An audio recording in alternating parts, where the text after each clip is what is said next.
Show. I'm Chris Manning. That is Brendon Kleen. Please subscribe on your podcast platform of choice if you have not already. 5-star reviews only. And subscribe on YouTube as well. Brendon, we have a lot of playoff stuff to get to today. But we need to start with some James Harden news. Woj on his podcast has said again that there is some James Harden to Houston smoke. Philly is up 3-0. We'll talk about that series briefly later. But we're at the point with this Harden stuff where it feels like so real to me that it's either a leverage play from him to get the most money from Philly or he really just wants to go to Houston. Where are you at with this? It hasn't changed much for me, to be completely honest with you. I feel like it makes sense for neither side.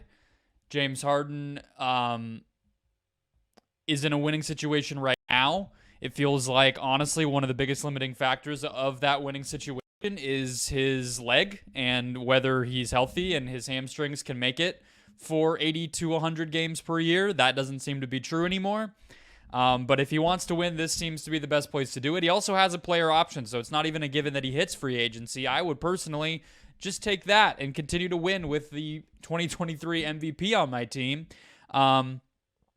Maybe there's some sort of longer-term security that Houston can provide for him. Obviously, the comfort and everything, I get that. I get why Houston feels right for him. It was only 2.5 years ago that he thought it felt wrong for him, but setting that aside, I get it. I understand. I know what would draw him there, but it doesn't make sense for him, in my opinion. And it doesn't make sense for the Rockets for a lot of reasons that are pretty obvious. This is a rebuilding team. They would jumpstart things with signing him, but certainly not in a way that gets them closer to a long-term viable championship path. And so I don't understand why this continues to linger outside of maybe there's a feeling in Harden's camp that he doesn't have a pathway to getting a huge contract from the 76ers, and so he wants to play this game and sort of leverage them into that.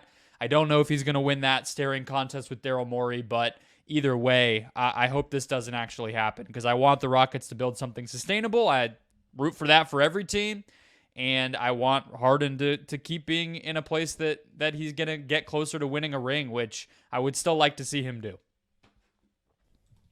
Yeah, Kelly Iko from The Athletic has also reported that Houston will interview Sam Cassell for the head coaching position there over the weekend. Cassell is with Philly right now, so he's been working with Harden in Philadelphia. Yeah. That was also just like a kind of buzzer going off. I think for me, Brennan, the way I think about this more than anything else is that I just don't like this for Philly. Or excuse me, for Houston. I don't understand James Harden and Jalen Green. I don't understand trying to build a defensive spine with James Harden, Jalen Green, and Alperen Sengun. I don't understand like what this is doing other than like being Wizards Texas. Like, yeah, they don't care about that stuff, right? I mean, if they were to go through with this, it wouldn't be for any of that reason. It would be, we don't have the stomach to be bad for as long as it's going to take us to be bad in order to eventually be good. And that's fine. But the thing is, that's what's happening. Also, that's what it would signal. They did the bad thing. They got Jalen Green. They got Sengun. They got Jabari Smith. Like they've theoretically supposed to have done some of the bad stuff now, and they're just left with like no culture, no structure. Like I don't. But I mean, they have a pick coming this year, and I think it's possible that they could be good without Harden next year or better, right? But that's my point. It's like, why are they the Harden thing feels like rushing it, and the Cassell hire independently makes sense to me. This is a well-respected assistant. This is a former player. This is kind of a different move away from what Steven Silas seemed to be, and I like that. But I think the Harden part of this just continues to confound me. But it's something that if we're looking ahead to the summer a little bit and peeking ahead, this is one of those things that absolutely just matters for us in terms of where the summer is going. As weird as that is, and odd to say, it's just this is part of the reality of where this NBA summer is going, is that what James Harden does is going to impact Philly. It's going to impact Houston. It could impact other potential superstars if Philly has to go get someone else. Does Houston go chase other veterans and overpay there? Like, there's just a lot of domino effects I feel like it's going to come out of Harden. Like, this is probably the biggest name player that can move in the summer, correct? Yeah, I think so. As far as free agents, definitely. I mean, you're talking about, aside from Harden, it's Chris Middleton and players like that.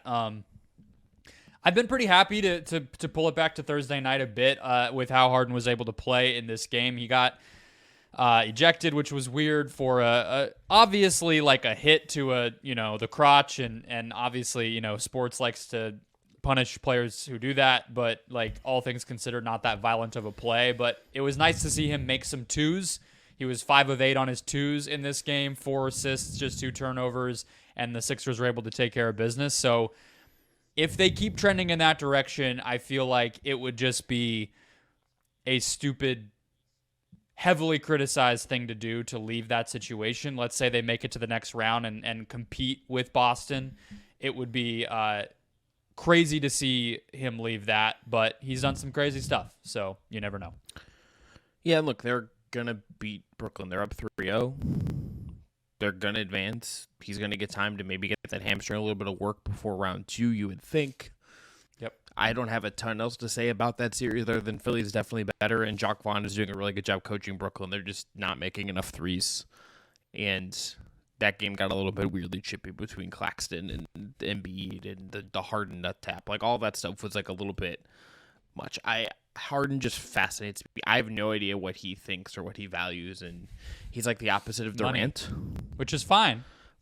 But yeah, that seems to be what at least right now at this point in his career is motivating him. I mean, he was at a point in his career for a while there where it was a no-brainer. You pay him the absolute most you possibly can. He's evolved past that because his injuries and conditioning and play style have made it so that he can't just automatically be a yes for that. And he's older, right? But if it's money, it's money. But like I'm saying, I think the bald-faced part of all of this is like, if the Rockets do this, if Harden does that, it will be incredibly revealing about what they prioritize. And in neither case, on neither side, will it be winning. Bingo. We're on the same page. All right, let's move on to another team that I don't know if they really value winning. That's the Washington Wizards. So to their credit, they did relieve Tommy Shepard, their president of basketball operations, of his duty. Owner Ted Leonsis in a statement said, quote, "Failure to make the playoffs the last 2 seasons was very disappointing to our organization and our fans." So this is where but here's the thing. You say that, like, yes, that is true. I'm sure, like, the fans would like to make the playoffs. Like, that is more fun. But this just feels like and obviously the Beal situation hampers this. Like, there's the signaling for months that they're going to pay Porzingis and they're going to pay Kuzma and just kind of run it back for a team that didn't make the play-in tournament has kind of been writing on the wall. Wes Unseld Jr. is keeping his job. Okay. Don't really care about that one way or the other. So this statement just feels like they are not going to blow it up, which is what they should have done years ago, and they just keep doubling down on this. I don't They're never going understand what to. this actually... No, but this is the thing. I don't understand... Like, this is where I just perpetually am with the Washington Wizards. I don't understand what they're trying to accomplish by just shuffling chairs around and spending a boatload of money.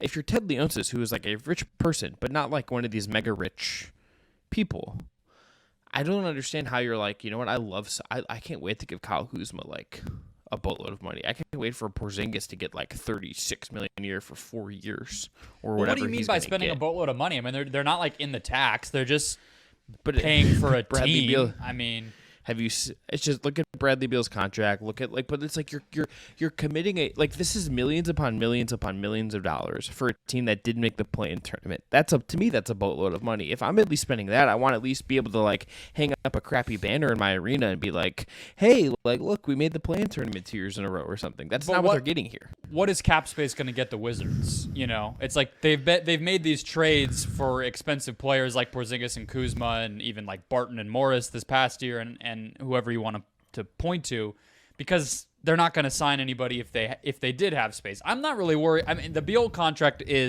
was crazy because they didn't have to do it. They gave him a player option, and he's just fallen off as a player. That's the bigger problem to me. I don't feel like the contracts or anything like that are particularly egregious.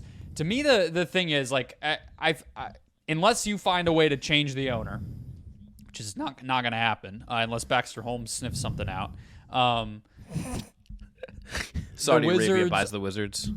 Yeah, the Wizards are going to be in the middle forever unless they go above the middle. They're not going to allow themselves to go below the middle. And so where I look as they what are an executive, they are below the middle. I think they're below the middle. That's where I'm at with this. Yeah.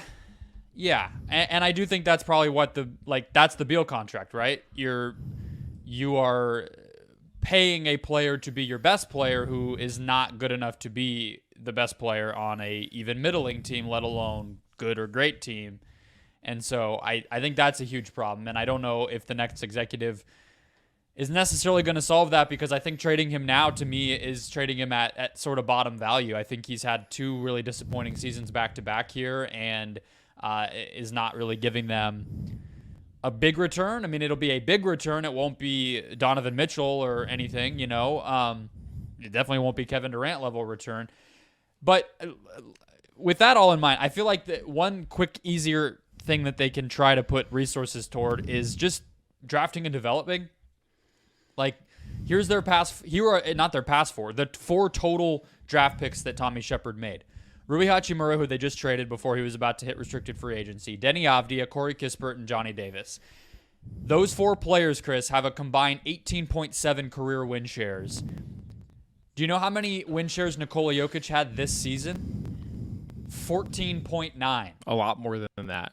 No, it was less. But you're talking about 4 players with a combined 10 years of experience or 8 years of experience, whatever it is, compared to 1 season of Jokic, and it's almost equal.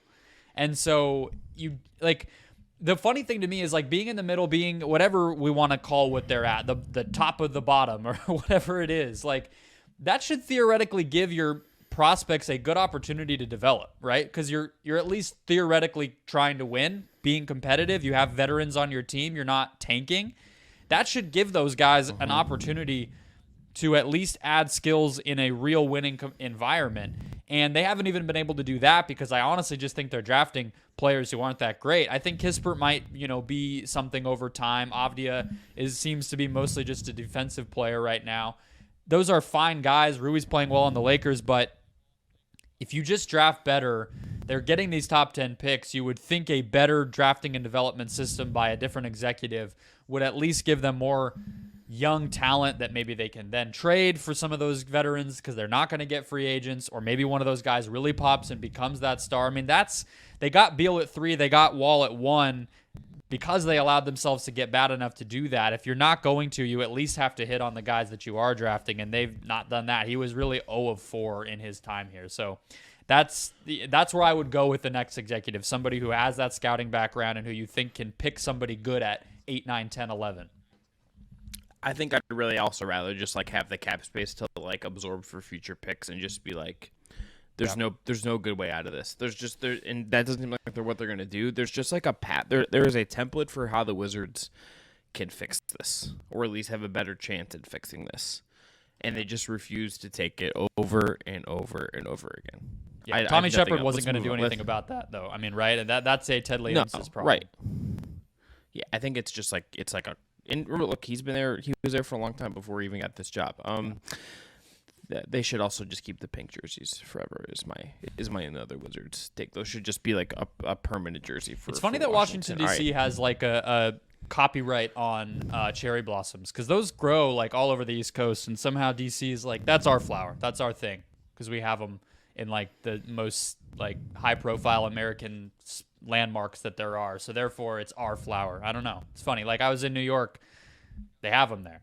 Why does DC get that? I don't know. Separate conversation for a different time. The Warriors flower jerseys suck. I'll say that too.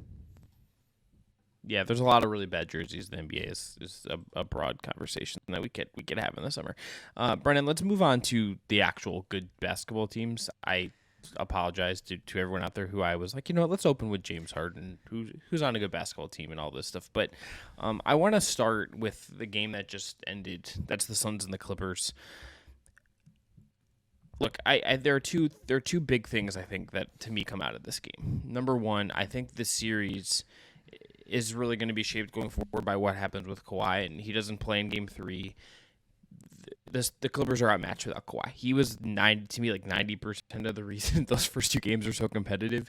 He was, I think, arguably the best player on the floor in those games as a two-way player. Just everything he did was monstrous. Secondly, Devin Booker didn't have to do a lot of work at the free throw line. He dissected every single thing defensively the Clippers threw at him at this game. What a performance! What a playoff player! every time I watch him in extended chunks, and you watch him day to day, so you know this even better than me, can speak this better than me. I come away just blown away by that guy's scoring ability and his ability just to be like the best offensive player on the floor in a game that has Kevin Durant on it. Like, he was just like the best player on the floor in this game, and it was just awesome. Had another 40-point playoff game. Yeah, that dude is just a bucket, and there's no defense that really feels like you can throw at him right now, unless it's just like Kawhi locked in every possession or something like that. That's really going to give him a real challenge. Let me throw this take at you because you brought Booker up, and it is the place to start. He was excellent. He's been excellent in games 2 and 3. I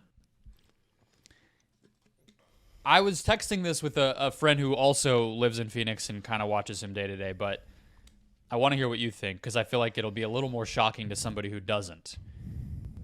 Okay.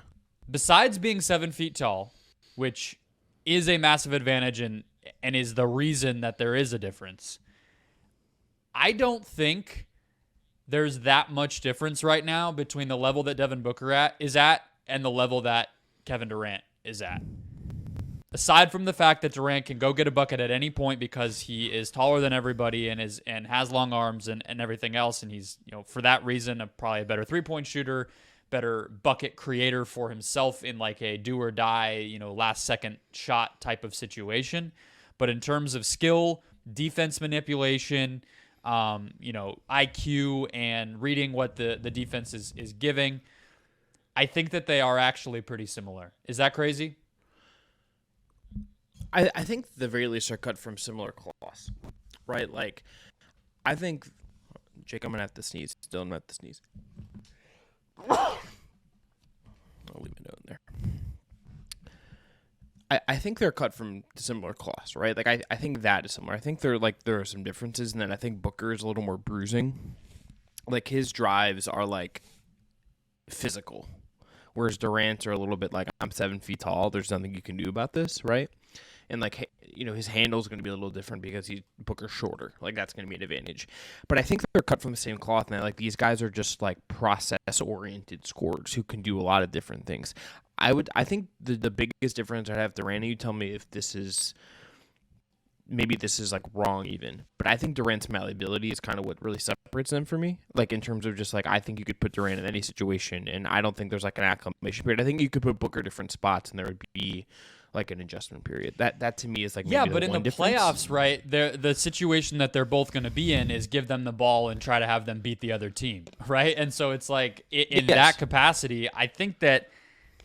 I mean, Booker's been the guy who's really been the difference for the Suns, and Durant is on this team, and like, it kind of is happening before our eyes in a way.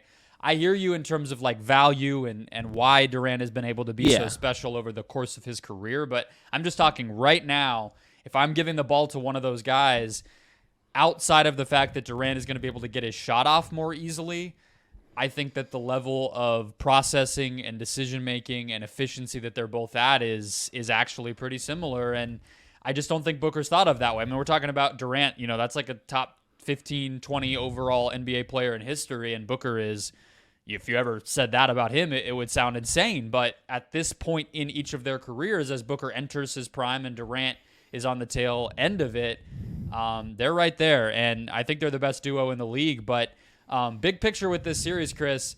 I have one more. Yeah. I have one more Booker thing. I want to compare him to Donovan Mitchell for a second. And one thing I think separates Booker as a player, I would pick over Mitchell.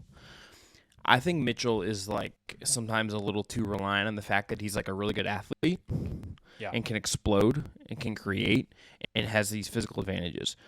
Booker, to me, when you watch how he creates and you watch how he can dribble in from the top of the key and from the free throw line, it is like the physicality and the athleticism is like used as like a bonus on top of his footwork and on top of like how he sets everything up. Whereas Mitchell, it's like, I'm going to use this to get me there, right? I think that's like one of the big differences. There's like a deep level of, not that Mitchell isn't crafty.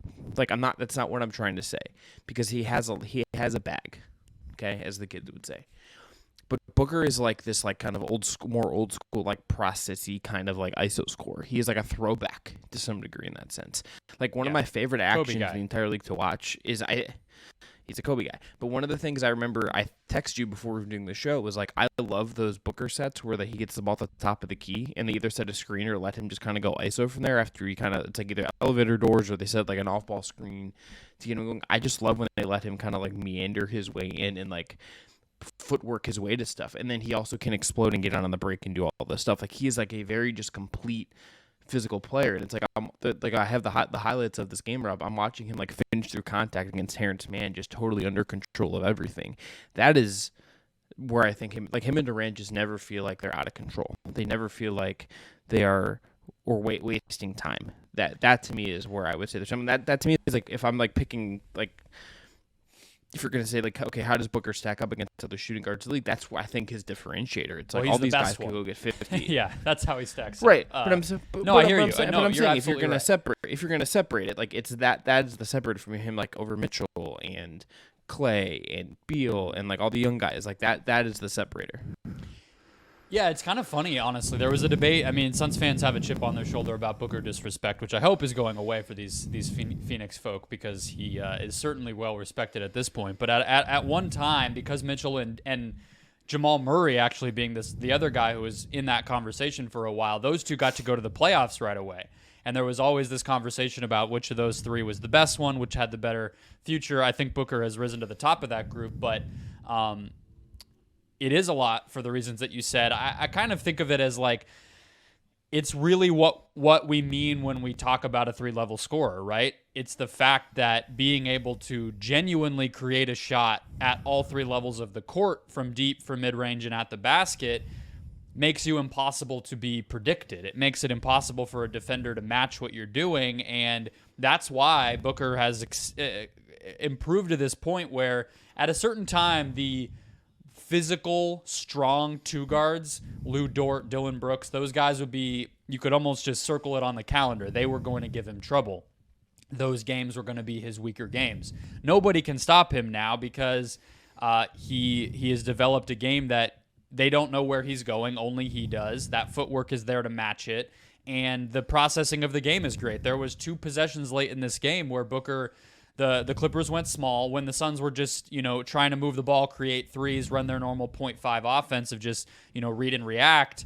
They were getting shots, but the Clippers were out there contesting because they had like nobody taller than like 6'7" on the court, and they were just flying around and rotating well and everything else. Booker puts the ball in his hands and gets to the basket with purpose twice because they had no rim protectors in the game. And that type of processing and the ability to make it happen is just, it's what separates the elite from, the good. And he really has that. But what I was going to say, big picture on this series, Chris, is I think largely it's going how I thought. The Suns are messing around a little bit, but I just felt like, they didn't even have Kawhi tonight, which is a testament to those other players. But originally going in, knowing Paul George wasn't going to play, knowing the Suns had Durant and everything else, I felt like they were going to win, 5 or 6 games and win 4 of them pretty close, right? But the talking point about this team has been the depth, and we can talk about the depth. It's not been great. Chris Paul and DeAndre Ayton right now are nowhere close to where they need to be for the Suns to push for a title. And I think that's the top line takeaway that I have coming out of these 3 games is we talk about a big 4, and the depth is only okay. The depth concerns are only manageable if you have genuinely 3 or 4 great players. The Suns have 2 right now. Yeah, and I think even if they're best, it's like you're going to have the top 2, and then you're going to have those other 2 that need to be in their own class. But like Paul's stat line in this game is 11 points, 5 of 18 from the field, 1 of 8 from 3, 0-2 from the line, 7 assists, 3 turnovers. He's not even like getting like 10, 11 turnovers against low assists to kind of like make up for maybe some of the shooting issues. And like the shot just doesn't look great. Like a great Booker game overcomes it. Durant being 11 of 11 from the free throw line, and the Suns, making 35 free throws in this game is really like kind of what maybe pushes that over. And like I like the offensive rebounding stuff, they got from Torrey Craig and others.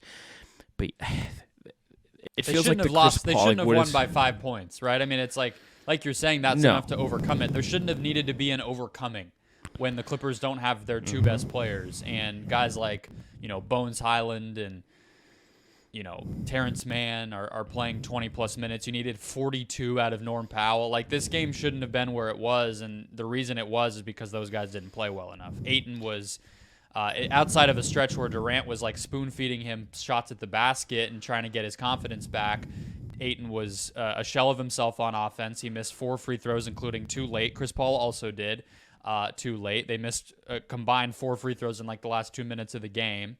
Ayton was better on the offensive glass tonight, but still hasn't really made an impact defensively outside of a couple nice plays containing Kawhi Leonard in Game 2. And Chris Paul did shoot the ball more from deep, which has been a push from them, but missed them all. And so, yeah, I just think, too, like, it's not going to be sustainable. Even if Booker and Durant are able to be this great, you're not going to be able to play those guys 40 to 48 minutes a night throughout 4 playoff series and expect to win a title. So, however you want to slice it, they need more from Ayton and Paul. Otherwise, this train is going to stop a lot sooner than they want it to. Which one do they need to be better right now? Which one matters more that needs to be better? I think they're both pretty equal in terms of need. I think the most likely one to be better is probably Ayton because he's not 37 years old. And also Ayton can make an impact on both sides of the floor, whereas even when Chris Paul's at his best, defensively, he's still going to be a liability because he's always been, 5'11", and that can't really change. And now he's also 5'11" and 37. So it has to be Ayton, and I think there is something of him in there. It just has to be awoken. I don't know what that takes. That'll take me 2 hours, and I think we should bring a therapist onto the show if we're going to have that conversation. Yeah, love a therapist to bring the show. I would also gain in, especially because we have potentially Nikola Jokic waiting in the wings for these Phoenix Suns next round. Yeah, exactly. All right, let's move on to Warriors Kings. This series is now 2-1. The Warriors win without Draymond Green. He was obviously suspended for the incident the other day against Domantas Sabonis, where he kind of did the WWE stop after Sabonis pulled his leg. Sabonis did play after being listed as questionable with the sternum issue. He was going to play the whole time, right? I mean, come on. Yeah, Very and look, silly. Here's the thing: there are 2 NBA players that are straight up just like WWE characters, and they are Draymond Green and Dillon Brooks. Patrick Beverley. Yeah, that's true. But it's just in terms of like being like beefy and kind of like bigger, it's like it's True. Draymond and Dillon Brooks. Yeah, Pat Bev would tear Like- an ACL in one WWE match. He's a little thin. So, who am I to say that? But he is compared to NBA players. Yeah. So the Warriors, there's 2 ways I think you look at this game. You and actually were texting. We were texting and like planning and trying to prep for the show, and one of the things was I actually really like the Warriors' process in this game, and the Kings also just happened to miss a ton of threes, which is maybe makes the process look better. I think Defensive there's process, maybe right? some discord. Yeah, defensive process. The one thing that I think is universally just true about this game is I think Kevon Looney really stepped up in a really, really massive way. He only has 4 points, right? But 31 minutes, 11 boards, or 20 boards, 11 on the defensive and 9 on the offensive end. He had 9 assists against 2 turnovers, plus 21 for whatever single game plus minus is worth. I mean, he was like the number 1 guy you needed to step up in Draymond's absence. He did it. A really, really great game from him. Another game where Sabonis isn't, particularly great. 7 of 14, only 2 free throws, did have 16 boards, but only had 4 assists, had 6 turnovers. Looney was immense in this game, and the Warriors got what they needed. They needed this game. They needed to win without Draymond. The series was done if they didn't, and now they're going to get Draymond back. They're going to be at home. They have a chance to make this a series again against a team that hasn't been there before, and we're headed towards the really fun stuff as this continues here. Yeah, I'm excited. This is, I think, the most fun series. This game wasn't great just because of how dominant the Warriors were, but you mentioned, obviously, Looney stepping up in place of Draymond because of the suspension. One of the biggest evolutions, I would say, with the Warriors over time as this dynasty has rolled on is the ability on offense for Looney to do a pretty damn good Draymond Green impression. And in this game, the Warriors, I thought, were a lot more simplistic and direct about just let's run pick and roll. and not mess around and allow ourselves to get behind before we start doing that. And Looney being able to catch the ball in the short roll, make plays, do dribble handoff, playmaking, and really just be a pretty good semblance of what Green's role is in that offense is huge. And obviously when you have both of them out there, it's even nicer. But for one game, Looney was more than capable to step up because he's just repped it over time and seen what that takes and what that looks like. Is he Draymond Green in terms of the cross-court passes and finding Steph on the relocations and resetting the whole offense from the top of the key? No. But he's close enough in their very basic, simple offense to do it, and that was huge for them. On the Kings side, yeah, I'm confused about the Sabonis part of this because it almost feels like the shooter's not showing up in this series, which is now, now when it's not 2-0 anymore, it starts to be more of a problem. But I think even through the first 3 games when those guys weren't making shots, I almost feel like Sabonis feels like it's his responsibility to get them going, and that's coming at the detriment of his own offense. That's kind of the best way I could wrap my head around it, because it's not just that he's missing shots or anything. He's actually been fine because he's always super efficient. It's that he's turning the ball over too often at times, and then also just not being aggressive. Like there were moments in this game because Draymond was out where the Warriors had to play a lot of JaMychal Green, who is just really not that good of an NBA player at this point in his career. He's on the older side and he's been around for a while, never was a great athlete. Score on him, right? Like go post him up, bang into his chest, get a hook shot, and you're going to score like 60% of the time if you're Domantas Sabonis, when Green is out there. And he was still trying to set the table for other guys and kind of go about his business. And it's like, you guys are down double digits and you have a favorable matchup. Go after it. And that really surprised me. But also, too, look, the Warriors are better at home, like you've said and everybody's said. We all know that. Specifically their transition defense. It's one of the weird things that people pulled up as they struggled on the road all year is their transition defense is just substantially better at home. No idea why. There's no statistical reason that should make any sense. It's just like focus when you're on the road, just like you do when you're at home. That should fix it. It didn't fix it. But in this game, being at home, the Kings still ran just about as much as they have all series long. They ran on more than half of their defensive rebounds, which is crazy numbers. They ran on more than a quarter of their possessions total. It was like 27%, I believe.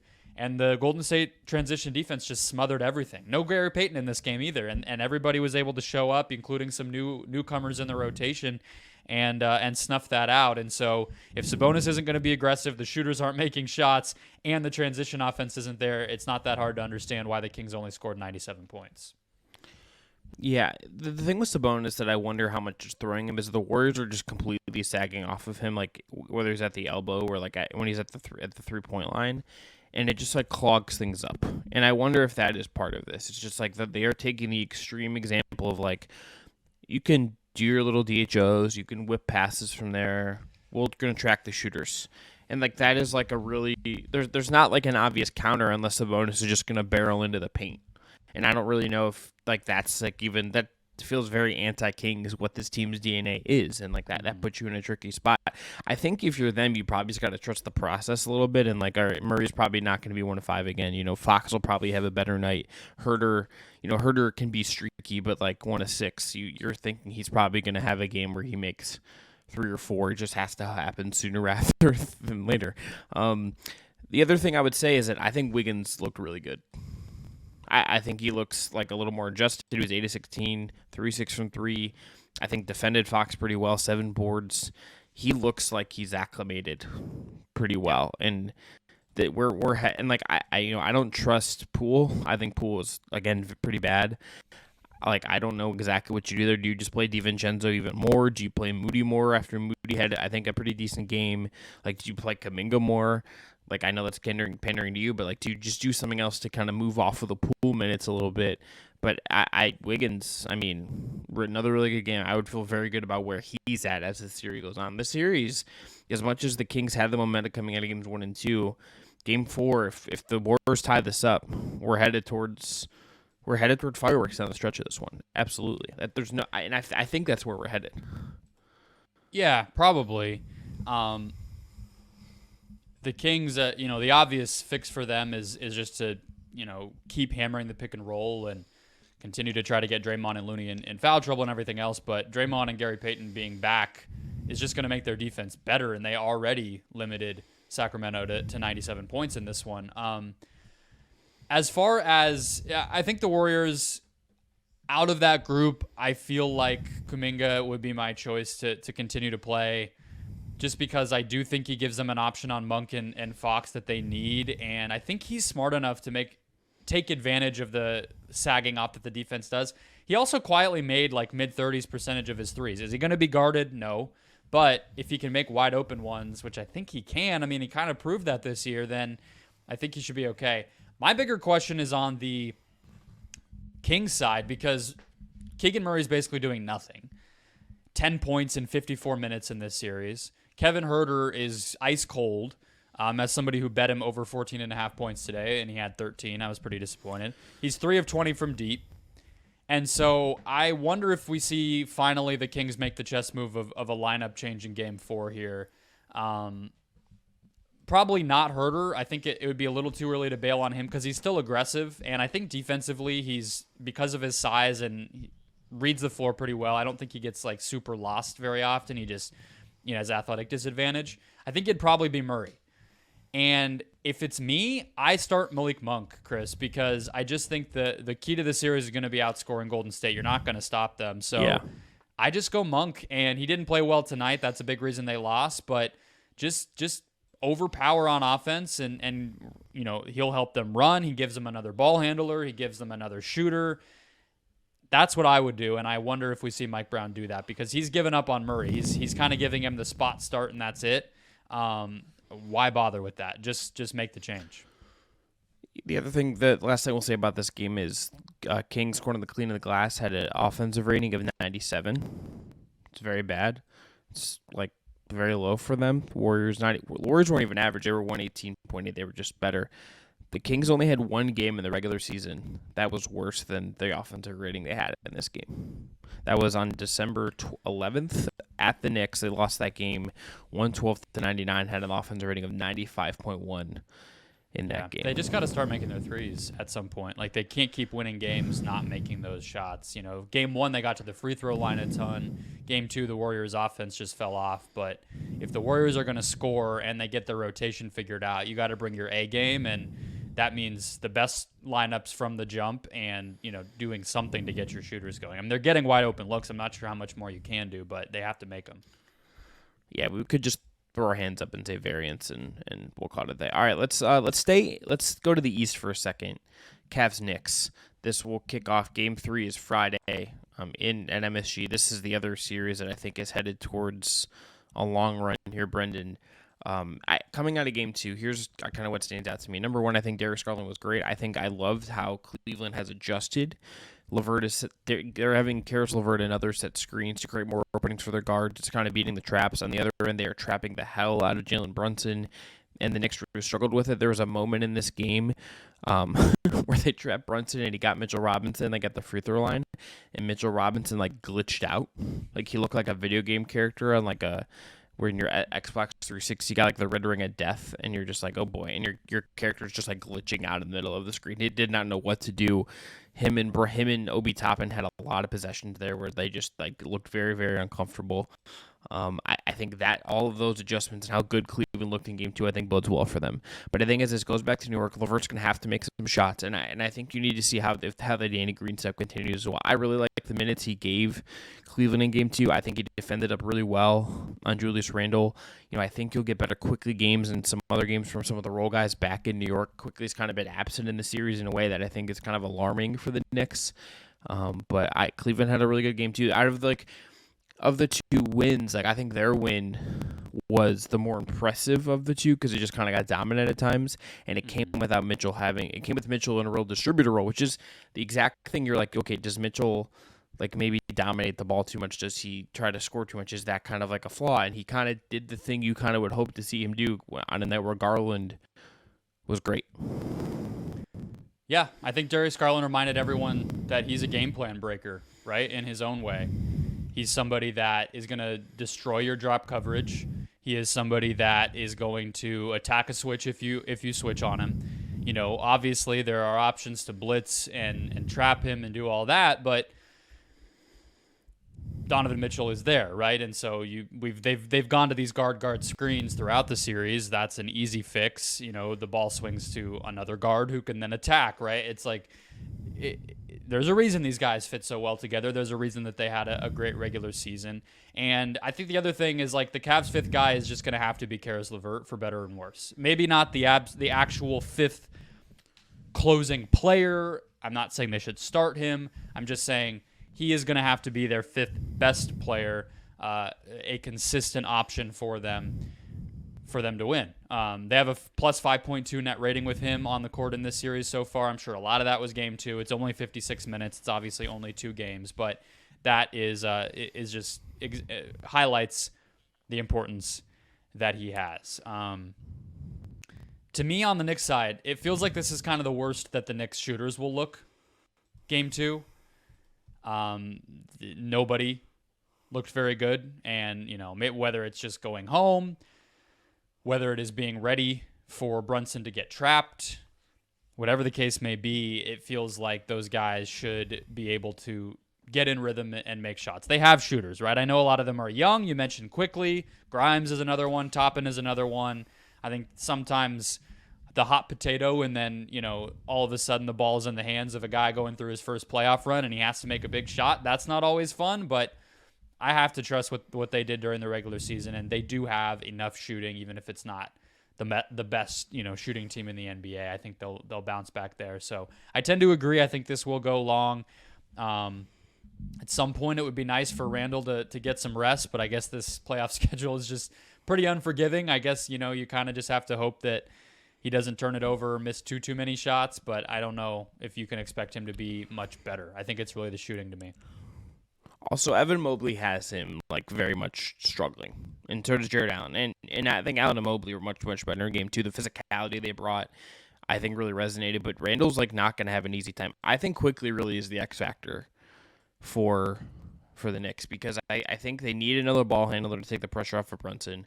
I don't think Randall can be the valve for them that you kind of would want or expect him to be, just based on the Mobley matchup and the Allen stuff. And I think the way they're defending him is really good. And it's just I haven't felt like there are times, Brendan, where I'm in person and that can be more dizzying than watching in real time.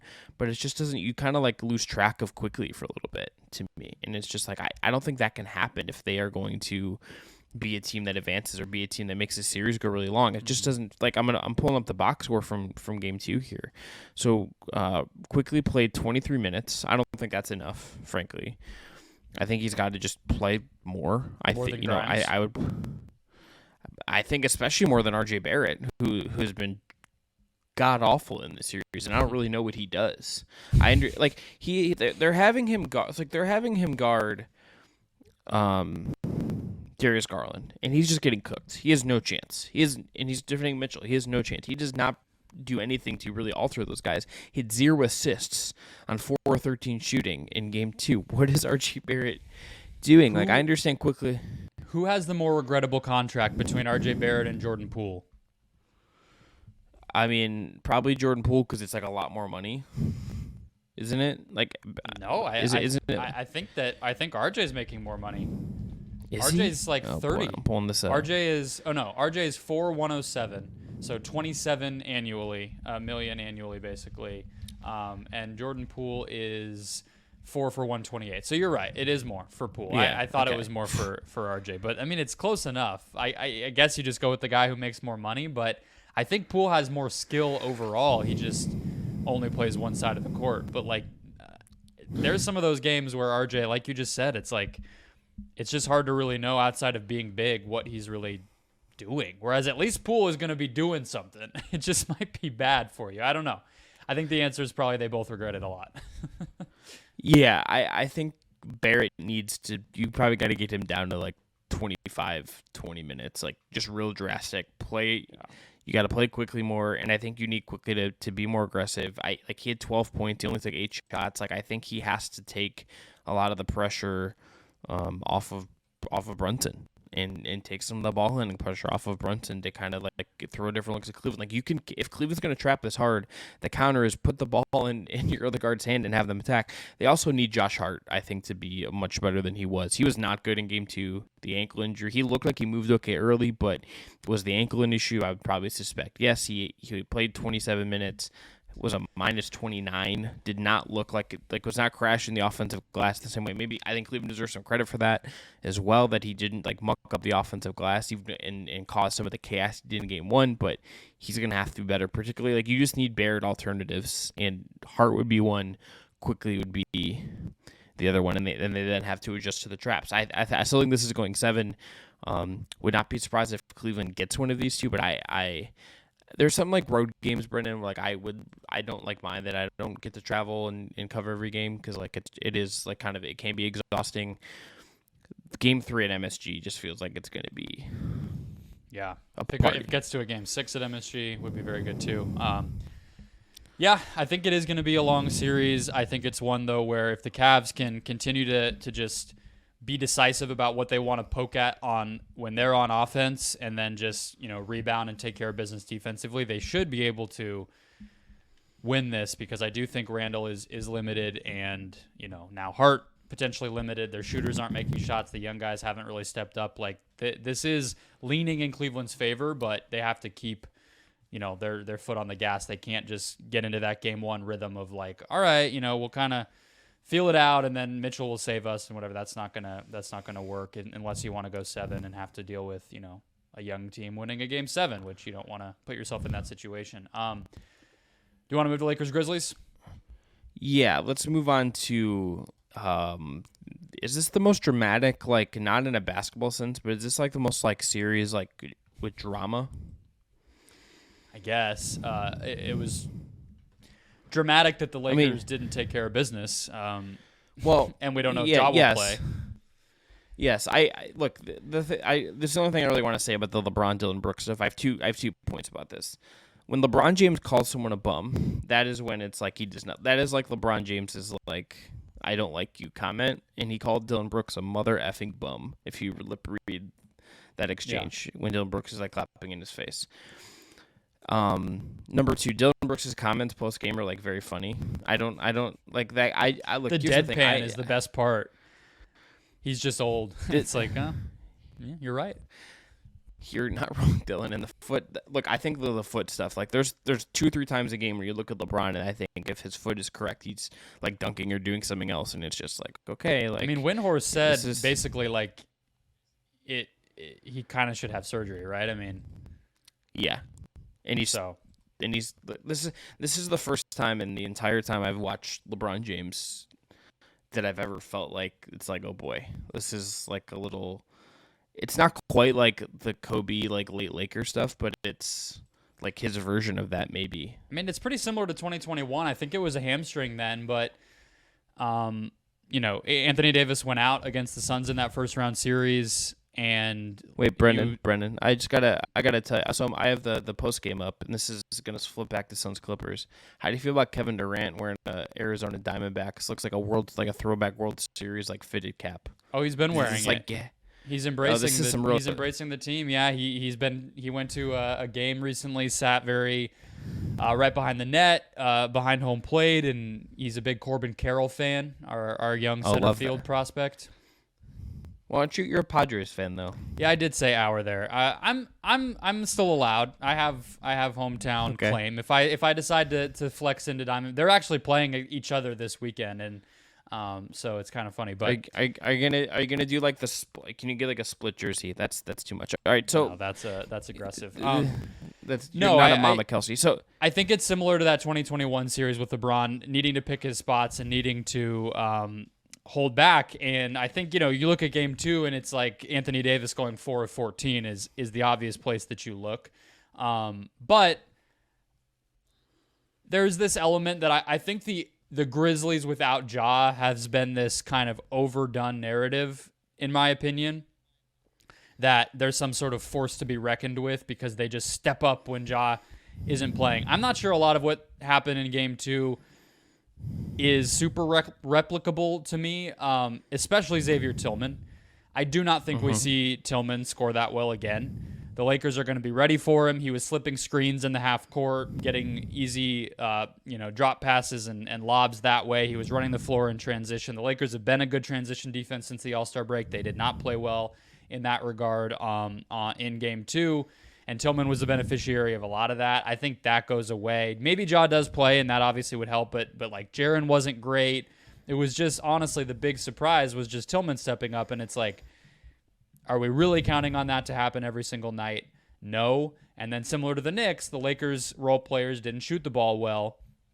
And to me, when I look at that, did you realize Malik Beasley, who has not made an impact in any of these games yet, including the play-in, this year, November was the only month that he shot better than 35% from three? Oof. He has not had a good shooting season. This is not last year where he was bombing like 15 a game and making 40+%. He has not been that guy. I kind of wonder if you try Lonnie Walker again in the rotation over him, because at the very least, Walker's going to be able to do more with the ball when he does get it rather than just spot up threes. That's really all Malik Beasley is at this point. And if he's not making them, then he's really nothing out there, and he's not going to be a great defender, whereas Lonnie Walker is a pretty good defender. And so I wonder if that could be a little bit of a switch, because the Grizzlies do have waves of guys. They have multiple people who can handle the ball. They have a system that's built on, attacking the second side and trying to move the ball and work at different mismatches and all that stuff. Lonnie, being a more versatile defensive piece, could help them, and he's been, a league average 3-point shooter, especially when he's open. I think he would make those shots, so I think that's a switch we might see as well, because Beasley's just not giving them anything right now. Yeah, and look, they need also more from D'Angelo Russell. Like, he was objectively very bad in this game. I got a kind of a fun laugh out of him saying, I'm not a point guard on this team. And it's like, yes, D'Angelo, that's correct. That's some good self-awareness on your part. I don't know how he ended up as a +1. Has he been a point guard on any team? He was a point guard when he passed the phone out of the window in that commercial. I was making fun of the Snapchat thing. If you remember that commercial he did with Cat and Book, yeah. That's the only time he's really been a point guard. He's a scorer. That's all that he is, and he's not doing that too well right now. 2 of 11 in Game 2, 1 of 5 from 3, 0 free throws. Brother, I don't know what you're doing. I don't know how we ended up as a +1 in that game, but he did. So sure, single game plus minus. He plays with the starters all the time. Yeah, but LeBron's like a -17 and Davis was a -4, and I know they played heavier minutes, but Russell played 30. Like, just funny. Yeah, I mean, I think Hachimura's been really good for them in the series. You got to keep writing that. You probably need a little more to Schroeder as well. I like the Lonnie Walker call. I think that's like a smart way to go. I think to bring it back to LeBron, I think if LeBron has it in him, I think he's dropping 40 in Game 3 and Dillon Brooks' head in LA. But we need to see if he has it. Like, it just that to me is like the big thing. Curious that he was 1 of 8 from 3. He's settling a lot. Like, the only kind of looks he's really taking in this game, there's not a lot of drives. There's not a lot of attacking. It is like he's getting the ball in the post, and he's getting doubled, and the points are kind of coming hard from there. He's not even drawing like a lot of. He only took 4 free throws in this game. Like, he's not drawing a ton of contact. And then the only time he attacks is in transition at this point, and that's been the case for before the foot. But it's like even more, I think, exaggerated now, and then he settles for these threes, and if that's not going in, if the foot's hampering that's a real problem, and it takes away from his passing. I think he's one of the best passers ever. And he had 3 assists. Like, he's not generating those kind of looks. I haven't looked at potential assists or anything like that, but you're getting a compromised LeBron, and there's got to be there's got to be ways around it. Maybe it'll just figure itself out. Maybe he can just pick and choose his spots, but that's a really hard way to play. Even if the Grizzlies don't have Ja, and he's getting guarded by David Roddy, who I really like, but it's like David Roddy is a rookie who makes a lot of defensive mistakes, particularly in a team defense context. Like, there's at least 2-3 times a game where he thinks a double's coming and he misses it, or he just the positioning with his frame isn't quite right against a big guy. Like, he has to. LeBron would normally crush this. Like, LeBron would usually just get him into foul trouble, right? Well, yeah, and even with Brooks, it's like 2018. I think is like a good kind of comparison to this. It's like he in that series had to do a ton, and it was like, okay, we're gonna have to grind this out. And that Pacers team is not as good as this Grizzlies team, so I want to make that clear. But like he spent a ton of that series guarded by Bojan Bogdanovic, and he just had to grind him out in the post, deal with the physicality. He took a ton of free throws. He made a ton of tough fadeaway jumpers. He made a ton of tough shots at the rim, and he dominated the game in the half court. If LeBron was up for it, he could do that in this series, but it just doesn't feel like he has that gear right now, and like that's a real problem for the Lakers. I mean, hey, you have AD, so like certainly that lessens maybe the need for that, but AD has to be better than he was in game 2, and maybe like, you know, LeBron took 23 shots, AD took 14. Does that gap have to get to something more like 2020, something a little more even, and AD probably needs to get to the line more as well? Yeah, I think that's all fair. I think that I feel like they should win game 3. This one felt a little fluky to me on both sides. I don't think you're getting that bad of a Davis performance again, just like I don't think you're getting that good of a Tillman performance. I mean, offensively, I know Tillman had a bunch of points, but AD has been like incredible on defense. 5 blocks like in both games. Like I think he's been like a really, really good defender for much of this series. Yeah. They need him to be. I mean, they need him to be the best player on the team. They need him to be the focal point on offense and an anchor on defense. Because Vanderbilt's one of those guys. It's going to be night to night if he's going to be able to play. I mean, they can get him to 20 minutes a game, but there's some lineups out there where you really notice when guys aren't making shots, it's like there's just not enough spacing to justify putting Vanderbilt out there, because he's going to have to be in the dunker spot, or he's going to be in the corner and just not guarded, or whatever the case may be. So they need kind of all the components on offense to really work. That's why I think just switch Beasley out, and even if it just sends him a message of like, hey brother, you don't just, you're not owed this. Like you gotta do your job here. You haven't been making shots. That's kind of all you're out here to do. I have a couple Nuggets Timberwolves thoughts. Can we close there? Can I? Yeah, I want to just one last thing on the Grizzlies. I just want to ask you: do you have of their like random guys that they just have filling minutes because they like lead the league in developmental stuff with some of these randoms? Do you have like a favorite of their like right at bench guys? Like, I mean, John Conchar had like an amazing block in this game, but like, do you have a favorite of like their randoms? I really believe in Zaire Williams. I also think it's rude you're calling them randoms. But look, I'm president of the Big Body David Roddy fan club, so that's my answer. I believe in Zaire Williams. I think he's had a rough go in terms of even dating back to Stanford, like injuries, and he's not the most aggressive guy. And then it feels like every time that he's starting to get into a rhythm offensively, he gets hurt or gets out of the rotation or whatever. But, a 3-and-D forward who's like 6'10", sign me up for that. I think he could be a real difference maker, but he's not playing right now. So I guess Taylor Jenkins doesn't agree with me. Yeah, just with me. Give me the thick and strong David Roddy. Let's ride. Love David Roddy. All right, let's and Kenneth Lofton Jr. Love just that they Jake have all LaRavia looks like he's 15 and a half. Also, I don't know if you've watched him this year. His body, look, I don't have an athletic body by any means either, but like that dude does not look like an NBA player right now. But I think he can be pretty good too, because he's a really good shooter. Yeah. All right, let's move. What are your thoughts on Nuggets Timberwolves? I mean, this is just exactly what you want a 1 seed to look like in the first round. I just think the Denver Nuggets deserve a lot of credit here. Like, they had all the questions coming in. They're kind of being overlooked, and people are talking, the Lakers. I know it's media. I know it's the Lakers, and you just say their name and you get, 2 million views on your ESPN YouTube channel and all that stuff. But, like, I think it was a genuine argument to be made that the Lakers had this easy path and the Warriors had this easy path, and the Suns are the favorite and all this, and it's like Denver just came out here. Did you realize this is the first time in the Malone-Jokic era that they've been up 2-0 in a series? In the first round, I'm sorry. I think I guess it would probably be any series, but it was the first round for sure. No, but that feels right. Yeah, they've had a bunch of hellish series and injuries and all this stuff, and Minnesota right now just doesn't have enough offensively to match Denver when Murray and Porter are scoring like this. And obviously Murray is at another level, but honestly, we've seen this from him before. It's not like unexpected. It's super great and like impressive, and he deserves a lot of credit, but we know these guys can do this, and Minnesota just can't match it with the injuries they have and the roster built the way it is, and Cat not playing well. It's like kind of feels like an unfair battle right now. I mean, I know it's going back to Minnesota. Maybe they steal a game, but Denver can and probably should sweep this.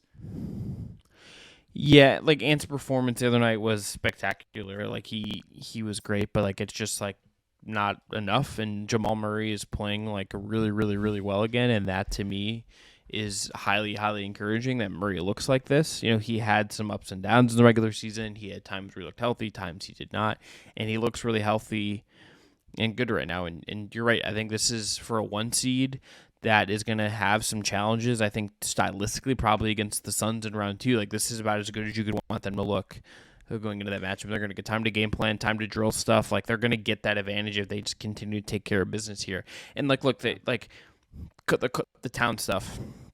He just has not been good defensively. He's been kind of a disappointment in this series. Brendan, like there was a time where like before Jokic won this MVP run, that it was like these were like two of like they were kind of looked at, I think, on the same tier, and then Jokic has just descended into this other class of guy, and Towns is like you wonder kind of what you do with Towns to me. Like that is Ant's team. These kind of performances remind us that is Ant's team, and the future of the Wolves is about how anything can accentuate anything. It's not even like this close is all anymore. this reminds me of. No, it wasn't close. This was true. This wasn't true to me last year, but now like it is just like an ink carved in stone. Like it is just like a fact now. It just makes like I think Towns gets piled on, but it's like you just watch how little progress he's made defensively, and it is a genuine, like I'm saying this from a place of wanting him to succeed. Like when he is playing at his best, there are not a lot of players more fun to watch than him in the league. He's a unicorn. He's one of the first guys that we thought really could be this two-way versatile difference maker at the center spot coming up. He was crowned when he was like 16 years old as the next coming of Hakeem or whatever he was going to be, and like I want all that for him, but he just has not improved defensively, and I think at this point you just got to say he is what he is, and it just makes it all the more frustrating, the early stuff in the season when he's calling out Ant publicly about his eating habits and all this stuff, and it's like I don't know what's going on there, but it's not becoming of a player who has so many limitations and holds his team back in certain ways to be criticizing other players on top of the dynamic you're talking about that Ant came along later and is already better. It's just like it creates an uncomfortable position for everybody, and I do think that they're probably going to have to think about if this is the future of their team, because I know Denver's a great team, but it's who you have to beat if you're going to win championship, which should be the goal, right? I am bummed we didn't get Jaden McDaniels in this series, though, on a separate note, because the idea of him guarding Murray and then being able to switch on to Jokic in the two-man game and like just him blowing up some of the Denver action, I do think would have made a difference in this series, especially in transition where he's a difference maker. Like that sucks, and I don't want to forget that they're missing, their best two-way player on the wing, but still, they should be. Towns specifically should be putting up more of a fight. He can't have like 15 and 12 in a playoff game when he's supposed to be. He's a max guy. Rule of thumb, everyone out there, don't punch the wall when you're angry. Never a good idea. You either break your own property or you hurt yourself, or both. Yeah. Don't punch things when you're angry. I know like Kid Cudi said it in a song once, and that sounds cool, but it's pretty dumb. All right, let's end there. I'm Chris Manning. That's Brendon Kleen. Please subscribe on your podcast platform of choice if you have not already. Jake Stevens and Dillon Heiser are behind the production magic on this one. As always, we'll be back on Monday with more basketball jam-packed weekend. We get 2 Cavs-Knicks games in between now and then. We get another Suns game. Like there's a ton of stuff to come. Lakers, Grizzlies, 10. That's like the Sunday 10 p.m. and then we get the Cavs Knicks Sunday at 1. I mean, sign me up. This is the best time of year. As Brendan said a couple episodes ago, this is March Madness for adults. And we should, if we could put that on a T-shirt, I would very much like to do that, or at least a hat. Like a T-shirt and then like a Just Basketball hat. That sounds like profit to me. Arms, if you listen this far, get it going on it. All right. Talk to everybody soon. Have a good one. Enjoy the hoops.